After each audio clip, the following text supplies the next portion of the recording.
So this is going to go into how America really is going to deal with the Great Depression. In 1932, a man's going to come into office. He's going to run for presidency. His name's Franklin Delano Roosevelt. Now he's going to be the president all through World War II as well, and so he is going to play a very pivotal role in U.S. history. He's going to be the guy that's going to help get America through the Great Depression. He's going to help navigate us through the Second World War. And he has to quickly make a lot of changes because America is a dumpster fire. The previous president, Herbert Hoover, didn't really do a whole lot. He raised taxes actually during that time, which was a complete idiotic thing to do. And so he's got to come in and he's got to try to get the American people confident again. He's got to try to get them confident in the banks because really you need banks to be available to loan people money. That's how people buy homes, and when people buy homes, they buy new things, and when they buy new things, that helps the economy, and when that helps the economy, that helps businesses, which helps people. It's a compounding effect. But right now, people don't trust banks. They don't trust anybody. So that's one of the first things he does, is that he's going to regulate the banks. He's going to take an inventory, which banks work, which ones don't. The ones that don't, throw them away. The ones that are good, let's back them up. Let's give them government support. And so he is going to do that. So he's going to regulate the banks. Then he is going to also fund a bunch of jobs to get people back working again. And this is actually what the government does, because during the Great Recession, this happened as well. The government starts to get more involved in the economy. Instead of pulling back and saying, "Well, we don't want to spend money because there's less money coming in," what they do is they start spending more money. They start funding projects and doing things because that gets people back working again, which helps kickstart the economy. And so Roosevelt came up with this idea. It was called the New Deal, and this was the policy to help get America out of the Great Depression. He regulated the banks. He started to build roads, dams, homes, parks under the WPA, the Work Progress Administration. And it was a way to, once again, just get people back working again, get the economy going again. Because if they didn't, nobody was willing to do, to buy homes or do anything like that, because the banks didn't have money to loan homes. They were very careful on who they gave money to. People didn't have the money anyway, so he wanted to do something to get people back working again. All right, so some of the policies, and this actually happened when I bought my first home. The government during the Great Recession, I bought my house during that time, and what they did, the Obama administration, what he did is he said, we will give you an $8,000 credit. Basically, we'll just give you $8,000 on your tax return if you're a first-time home buyer. And so by buying a house, I made $8,000. And you might say, well, why the heck would he do that? Well, they did that because Obama wanted people, because the housing market crashed. And Obama's like, we got to get people buying houses again, because he knows how, they know how good that is for the economy. When people buy houses, they got to furnish it. They got to buy furniture and TVs and all that stuff, which is good for the economy. And so it really made it very enticing to buy homes. And so I did. I bought a house during that time just because it would have been stupid not to, because they're giving away, the U.S. government's giving you an $8,000 check. And it's like, yeah, I'll do that. But that's so that happens even to this day. They provide stimulus packages during times of grief to help people get back on their feet. But some of the New Deal policies that Roosevelt implemented were very important. They were Social Security.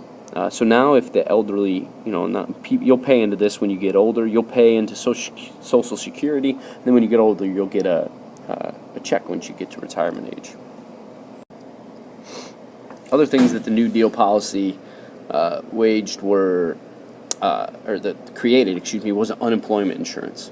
If your parents have ever been laid off, you might say, well, how do we pay bills? Well, today, there is something called unemployment insurance, where you can get a paycheck, a portion of your paycheck, this is super old, a portion of your paycheck that is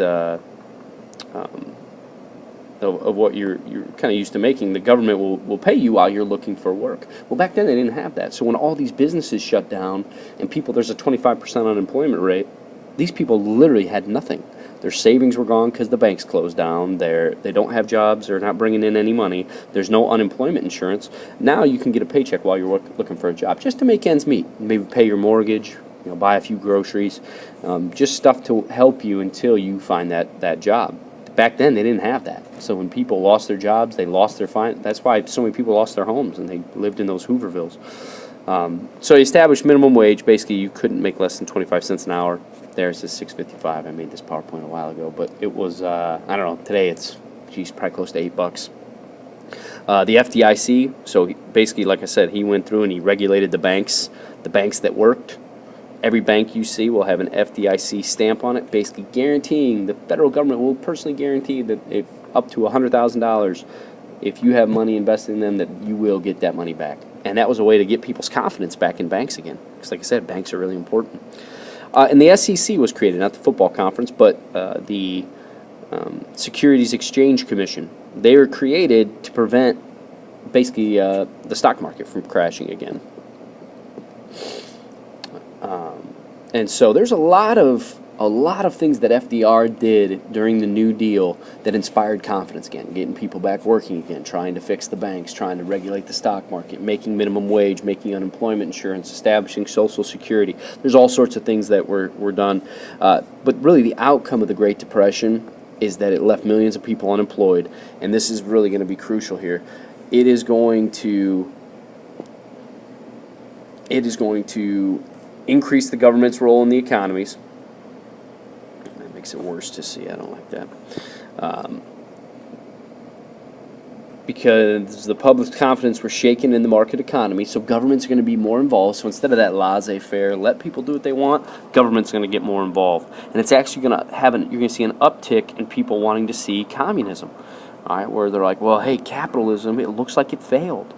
You know, the fact that people laissez-faire, do what you want, let's just kind of limited regulation. Well, now all of a sudden the communists are like, see, we told you, capitalism doesn't work, and they're going to try to make a change. So you're going to see extreme political parties, more communist people rising up. You're going to see more. You're going to see Nazis and fascists pop into power because they're going to want to say, hey, give me power, let me fix our nation's problems. You know, you guys trusted democracy. Well, look where that got you. You know, other countries were at 30% unemployment rate, 35% unemployment rate. You know, a third of their adult population doesn't have a job, and so it's one of those things where people felt the pinch in their wallet, so they said we need to make a change, and they resisted. They kind of turned away from democracy, turned away from capitalism, and went more toward the more extreme political parties. Because when times are desperate times calls for desperate situations. So they were willing to turn to people that were a little crazy, that were a little radical, but they believed that they could help fix the problem. And so that's going to be, the Great Depression is going to be a key reason. It's going to be a key reason why we're going to see a increase of dictators taking control in Europe.